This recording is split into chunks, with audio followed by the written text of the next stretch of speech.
So we have looked at two ways of calculating the stress intensity factor for a crack problem. One is by solving the full field problem using, say, Km potentials or Westergaard functions.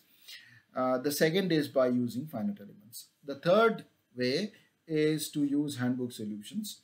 Handbook solutions also need to be used for a different reason. The reason being that when we solved problems theoretically, we always, most of the time, we dealt with infinite bodies. So we assume that the crack is not being influenced by the boundaries that lie near it. And that is not always true. We have finite size samples. For example, this is a finite size samples, and there are finite size effects of these traction-free boundaries being close to the crack. These traction-free boundaries being close to the crack do affect the stress intensity factor, and the infinite solutions are not always exactly valid, though they are very good approximations. Now, what these handbook solutions most often do is that these finite size problems are difficult to solve using Km equations. So what these handbook solutions do is they do a finite element mesh of, uh, of a sample. In this case, this is called a compact tension sample. And they use a finite element mesh. They use different crack lengths, different widths, or different crack to width ratios, and they calculate the stress intensity factors for each case in much the way that we discussed in the last lecture using finite elements. And then they they fit the stress intensity factor variations with some critical quantity, like in this case A by W.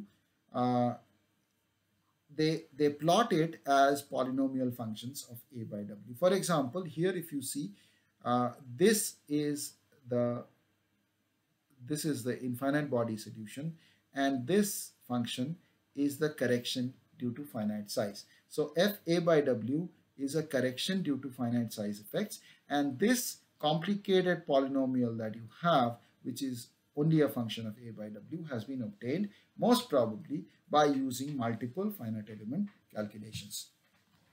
Okay, so similarly, this table that I have here has only very few solutions.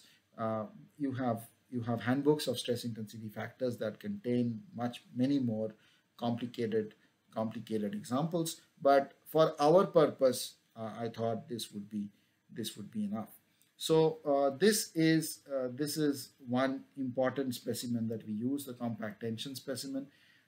This is a center crack tension specimen. The crack is in the center here, but these width and this length are not very large compared to the crack tip. So you have effects of W in effects of A by W again in the function for the stress intensity factor. These have to be fitted from, as I said, finite elements. This is the single edge bent specimen. Here you apply a load like this at the center, it bends, and this crack is in mode 1.